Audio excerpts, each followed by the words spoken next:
દર્શક મિત્રો, આપ નિહાળી રહ્યા છો અભિનવ સુરત ન્યૂઝ. જોઈએ આજના મુખ્ય સમાચાર.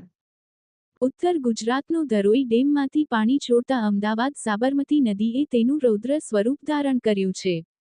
હાલ સાબરમતી નદી બંને કાંઠે વહી રહી છે, જ્યારે બીજી તરફ જૂનાગઢ ગિરનારના દામોદર કુંડમાં પાણીનું સ્તર વધતા પ્રવાસીઓ માટે બંધ કરવામાં આવ્યો છે. તેમજ જટાશંકર અને વિલિંગડન ડેમ પણ હાઈ એલર્ટ પર છે.